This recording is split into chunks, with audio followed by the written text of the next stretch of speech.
नमस्कार, मैं doctor PD महंत आपके सामने फिर से एक मुद्दा लेकर। हालांकि ये मुद्दा पुराना हो चुका है, लेकिन जब मुद्दा है दिल्ली चुनाव और उसके जो रिज़ल्ट आए हैं उस पर मैं चर्चा करना चाहता हूं। चर्चा तो तभी करना था, लेकिन उस समय चर्चाओं की बाढ़ आई हुई थी, इसलिए मैंने सोचा थोड़ा पानी उतर जाए उसके बाद मैं इस पर चर्चा करूं। तो केजरीवाल जो हैं वो दिल्ली में पहले आए थे और दिल्ली से पहले रवाना हो गए। 2011 में कांग्रेस की सरकार राज्य में और दिल्ली की केंद्र में, दोनों जगह कांग्रेस की सरकार थी। उसे बदनाम किया गया, झूठे प्रपंच तैयार किए गए। और ये जो प्रपंच हुआ था उस समय केजरीवाल साहब उस रेस में, कुर्सी की रेस में मेरे ख्याल से तीसरे या चौथे नंबर पे थे। लेकिन उनकी डोर जो है, डोर कहीं और थी और सब जानते हैं कि डोर कहाँ पर थी। उनकी राजनीतिक, केजरीवाल साहब की राजनीतिक इतिहास को अगर देखेंगे आप, तो आप पाएंगे वो कभी भी संविधान के समर्थक नहीं रहे, या ये कहें कि वो संविधान के विरोधी रहे हैं, वो आरक्षण के विरोधी रहे हैं। गांधी के खिलाफ उन्होंने बोला, उन्होंने डॉक्टर अम्बेडकर के खिलाफ बोला, लेकिन बाद में उन्होंने अपना रंग बदला। एक आम आदमी की एक जो है आर्टिफिशियल इमेज क्रिएट की गई, जिसे थोपा गया, जो जनता में बहुत जल्दी कनेक्ट भी हो गया। वो आदमी जो चप्पल पहनता था, जो शर्ट बाहर करके चलता था, मफलर गले में डालकर, मफलर बांधा हुआ और कभी कभी खांसता हुआ, एक सामान्य आदमी, एक सामान्य आम आदमी, एक भारत का एक सामान्य नागरिक, वो एक इमेज क्रिएट की गई थी जिसमें वो सफल हुए और दिल्ली के 3 बार के मुख्यमंत्री बने। लेकिन दिल्ली की बात करें तो दिल्ली की जो व्यवस्था है वो 3 हिस्सों में बटी हुई थी। जो वहाँ की सामान्य जो व्यवस्था है, जो देखती है महानगर निगम जो है दिल्ली की, वो देखती है। जो कानून व्यवस्था है वो केंद्र सरकार की जो गृह मंत्रालय है, यानी पुलिस कानून, ये केंद्र सरकार देखती है। और जो जिम्मेदारी का जो 1/3 हिस्सा है वो दिल्ली सरकार यानी केजरीवाल साहब के हिस्से में आया था। निसंदेह उन्होंने हेल्थ सेक्टर में, स्वास्थ्य सेवाओं में मोहल्ला क्लिनिक चालू करके कुछ अच्छा काम किया। सरकारी स्कूलों के अपग्रेडेशन में उन्होंने अच्छा काम किया। लेकिन जो दिखावे का जो तंत्र था, जो बड़े बड़े फुल पेज में जो एडवर्टीजमेंट, विज्ञापन दिए गए दिल्ली सरकार की तरफ से, वो दिल्ली को के साथ साथ पूरे देश भर के अखबारों में छपे, वो शायद जनता को पसंद नहीं आए। क्योंकि जनता ने उन्हें चुना था, बहुत आकांक्षाओं के साथ चुना था।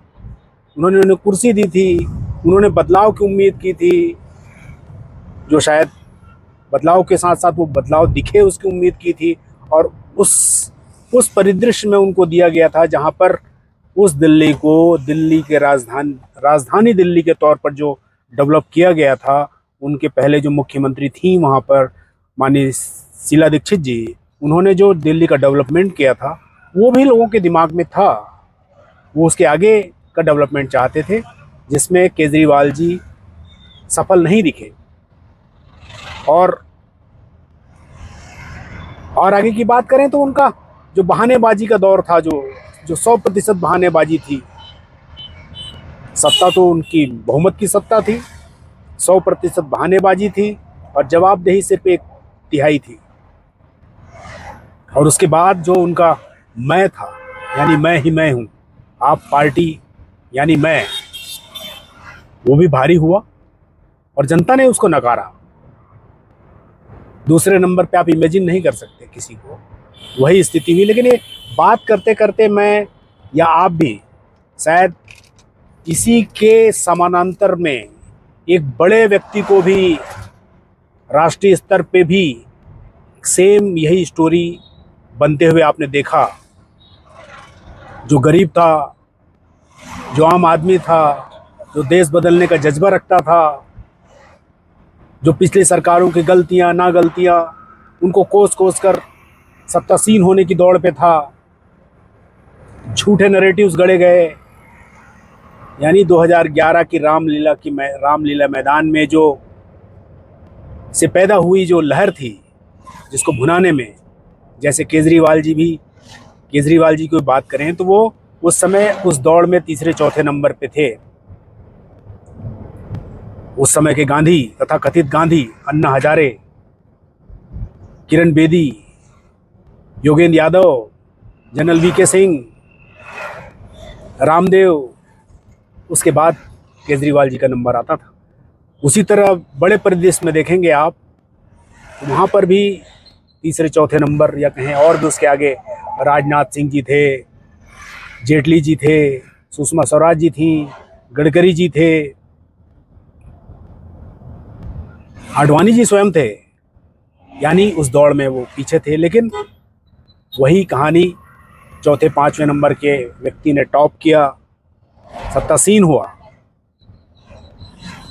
और आपको बताना मैं चाहूँगा कि जो 10 साल की सत्ता को जिसको कोसा गया, उसने जो जनता के हाथ में जो ताकत दी थी, जो अधिकार दिए थे, 2011 का जो प्रदेश था रामलीला मैदान का, जिसमें इंडिया अगेंस्ट करप्शन के नाम से हवा क्रिएट किया गया था, लोगों के हाथ में झंडे, भारत माँ की जय, पीछे भारत माता की फोटो, भूख हड़ताल पे बैठे लोग, सामने उमड़ती हुई भीड़, जो भ्रष्ट सरकार को हटाने के लिए आमद थी, और उन्होंने हटाया।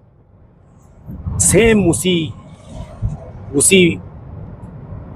वही फसल थी जो 2014 में आई, और जो पिछले 10 साल में जिस सरकार ने राइट टू इंफॉर्मेशन का जो अधिकार दिया था, उसी के कारण वो जानकारी इकट्ठी की गई, जिसे उसी सरकार के खिलाफ प्रयोग किया गया और सरकार को उखाड़ कर फेंक दिया गया। इसी तरीके से राइट टू एजुकेशन, शिक्षा का अधिकार, मनरेगा यानी कि 100 दिन रोजगार की गारंटी, आधार, जो एक तरीके से भारतीय नागरिक की पहचान का एक पर्याय बन चुका है।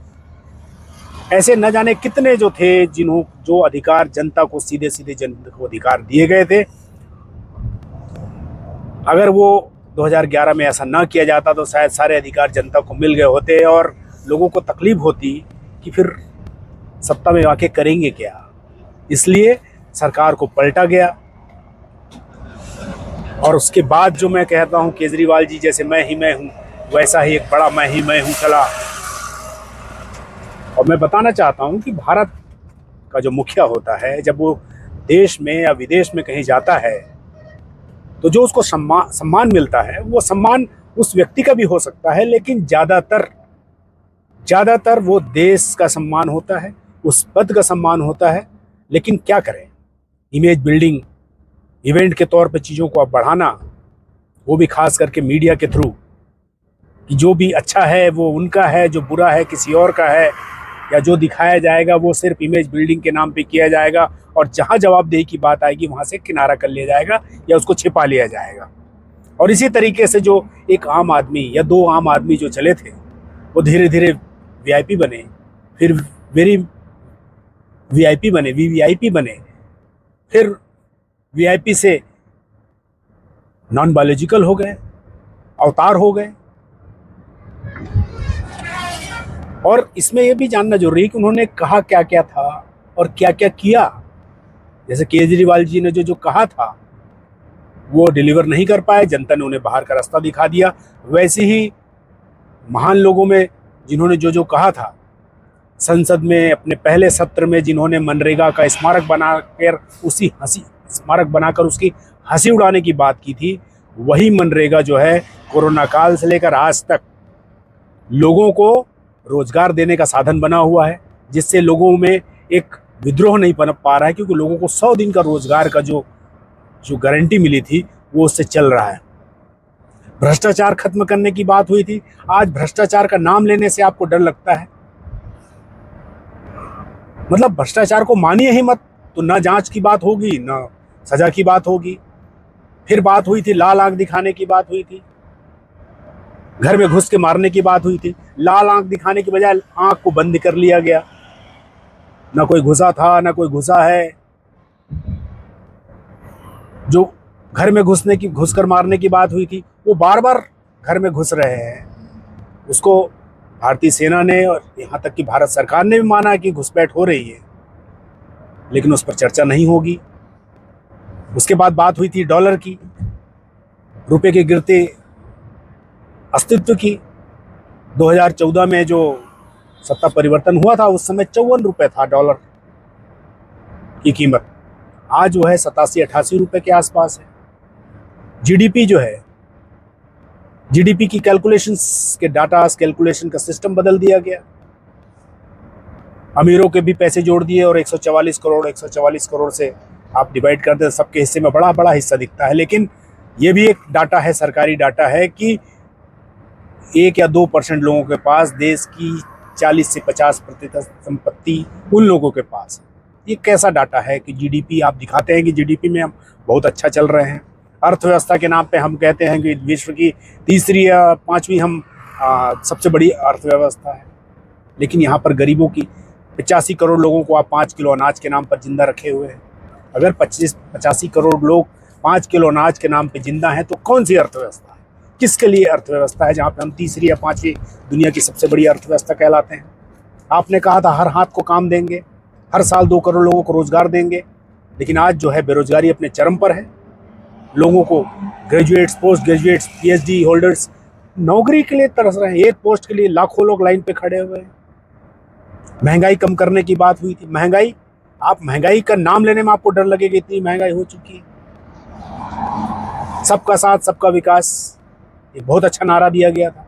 तो मैं पूछना चाहता हूं कि जो 16 से 18 करोड़ लोग जो मुसलमान हैं, आदिवासी हैं, दलित हैं, पिछड़े हैं, ये क्या सब में नहीं आते जो इनका विकास नहीं हो पा रहा है? तो फिर कौन से सबके साथ सबके विकास की बात है? और आपने जो महत्वपूर्ण निर्णय लिए हैं, मैं उनकी बात करूं। आपने निर्णय लिया था नोटबंदी का, उसके लिए आपने कारण बताए थे कि इससे आतंकवाद खत्म होगा, टेरर फंडिंग बंद होगी, नकली करेंसी, फेक करेंसी, इनकी आमद कम होगी। कम तो नहीं हुई बल्कि बढ़ गई। आतंकवाद कम नहीं हुआ, उसका दूसरे रूप में आतंकवाद आ गया। आप नोटबंदी के बारे में चर्चा, नोटबंदी की बात ही नहीं करना चाहते हैं, आपने उसे एक किनारे पटक दिया। उसके बाद आप जीएसटी लेके आए, एक देश एक कर, उसमें आज तक संशोधन होते चले जा रहे हैं, सैकड़ों संशोधन हो गए, लेकिन आज तक उसका फाइनल ड्राफ्ट नहीं बना। आम आदमी हर जगह ले रहा है तो 18%, दे रहा है तो 18%, 18% टैक्स के मारे दम निकला हुआ है। विपक्षी के लोग इसीलिए उसको गब्बर सिंह टैक्स कहते थे, और सही में गब्बर सिंह टैक्स है। फिर आप किसान बिल लेकर आए थे, जिसके लिए किसानों ने पूरे साल, 1.5 साल तक सड़क पे ठंडी, गर्मी, बरसात सबको झेला और करीब 700 से 800 किसान शहीद हो गए। और आपने अंततः उस बिल को वापस लिया, लेकिन जो मुख्य मांग थी वो आज भी वहीं की वहीं, MSP, legal guarantee of MSP, आज की आज भी वहीं पे पड़ी हुई है। 700-800 किसान हमारे शहीद हो गए। 370 आपने खत्म कर दिया। एक राज्य को तोड़ के आपने 3 हिस्सों में यूनियन टेरिटरी बना दिया। वो तो न्यायपालिका के इंटरवेंशन से आप जो है आपने वहाँ चुनाव कराया और सरकार बन पाई है, वो अभी हाल फिलहाल की बात है। लेकिन आप क्या बता पाएंगे 370 से क्या फायदा हुआ वहाँ की जनता को? कितने जो हिंदू वहाँ से जो पलायन करके बाहर चले गए थे, जो कश्मीरी पंडित थे, कितनों को आपने वहाँ बसा दिया? या ये सिर्फ जमीन खरीद फरोख्त करने का एक साधन मात्र था? 370 हटाकर सीए आप लेके आए थे, उसका आज तक अंतिम मसौदा बन नहीं पाया।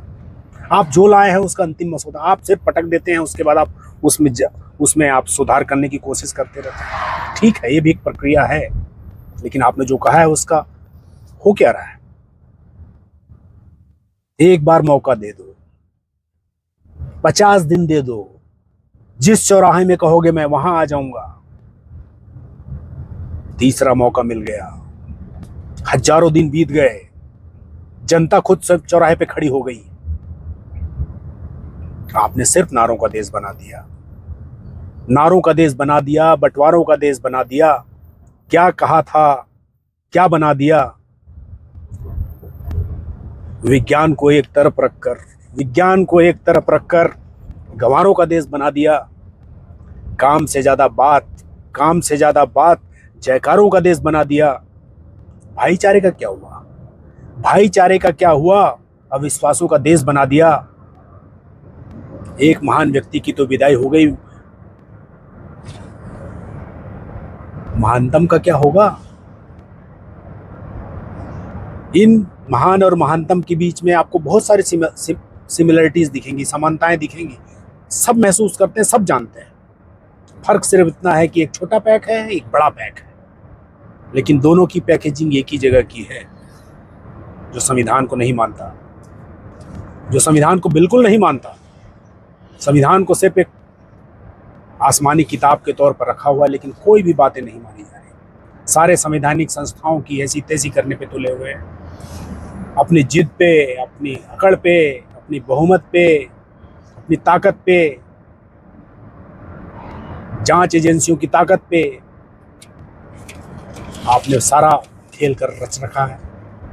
और इन सब चीज़ों को, जो आपकी खामियां रहीं या गलतियां रहीं, गलती मानने से कोई छोटा नहीं हो जाता। गलती मानकर उसको सुधार करने पर ही हम आगे बढ़ते हैं, महान बनते हैं। लेकिन आप गलती मानते ही नहीं, और उसके लिए आप फेस सेविंग, चेहरा बचाने के लिए जो मुहिम छेड़ते हैं, उसमें अभी आ गया कुंभ। जो हर कुछ सालों के अंतराल के बाद जो कुंभ आता है, उसको आपने प्रचारित किया कि 144 साल बाद आने वाला है कुंभ है। 50 करोड़ लोगों ने गंगा में डुबकी लगा ली। 50 करोड़ लोगों को आप कहीं और इन्वॉल्व करते तो देश का हुलिया बदल चुका होता। आपने उसको, रोज मर रहे लोग, रोज भगदड़ मच रही है दिल्ली में, प्रयागराज में, रीवा में, यूपी से लगे हुए बॉर्डर पे रोज लोग मर रहे हैं, रोज लोग हताहत हो रहे हैं। लोग 20 घंटों 24 घंटों जाम में फंसे हुए हैं, हिलने की जगह नहीं लोगों के पास, और आप वाहवाही लूट रहे हैं। ठीक उसी तरीके से अभी अमेरिका का दौरा खत्म हुआ है, जिसमें आप प्रचारित कर रहे हैं कि वहाँ के राष्ट्रपति ट्रंप ने कुर्सी खींची, हमारा व्यापार कई गुना बढ़ गया। आप वास्तविकता देखिए, कुर्सी खींचना जो है एक समान शिष्टाचार है। एक राष्ट्राध्यक्ष को दूसरे राष्ट्राध्यक्ष, जहाँ पे एक मेहमान के तौर आप गए हैं, तो एक समान शिष्टाचार के तौर पर सबके लिए कुर्सी खींची जाती है, दरवाजे तक आकर आपको रिसीव किया जाता है। ये कोई बहुत महान काम या कोई यूनिक काम नहीं है जो इसमें आप उसको हाईलाइट करें, इमेज बिल्डिंग के काम में लें। और आप आयात निर्यात के डाटा को देखिए, आप, हम कितना सामान अमेरिका को दे रहे हैं और हम उनसे कितना सामान खरीद रहे हैं। ओवरऑल में तो निसंदेह है कि सब चीज़ें जो हैं, डाटा व्यापार हमारा बढ़ गया है, लेकिन हम दे कम रहे हैं, ले ज़्यादा रहे हैं, खरीद रहे हैं। जिस चीज़ों को, जिन हथियारों को, जिन जहाज़ों को कबाड़ कह दिया गया, उनको हम खरीद रहे हैं। जिस कॉर्ड की करेंसी की बात हुई थी,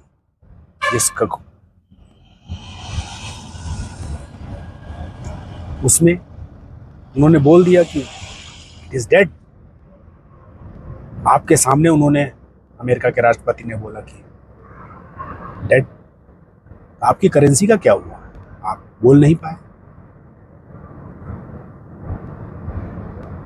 तो सोचना है, जनता ने एक महान को तो लाइन पे लगा दिया, निकाल दिया, लेकिन महानतम को उन्होंने सिर पे फिर बिठाया है। और कब तक जो तरह तरह के प्रपंच रचकर, क्योंकि पैदाइशी झूठ से हुई, आपने झूठे आरोप लगाए, झूठे प्रपंच रचे, रामलीला मैदान में आपने झूठे प्रपंच रचे, और उसके आधार पे आप सत्ता पे आ गए। लेकिन आपने जो किया, आपको भी टाइम मिला, 3 बार महान व्यक्ति को मिला, तीसरी बार महानतम को भी मिला। जनता के हाथ में क्या है? 5 किलो अनाज का कटोरा, बेरोजगारी की लाइन, महंगाई का दंश, हर मांग के लिए सड़क पर जाने पे पुलिस की लाठियां, उसमें दम तोड़ते हुए लोग, जो विरोध करे उसके खिलाफ जांच एजेंसियों की दबिश, पीएमएलए कानून के तहत उन्होंने बिना किसी सुनवाई के जेल के अंदर, न्यायपालिका का सुन्न हो जाना। क्या दिया आपने?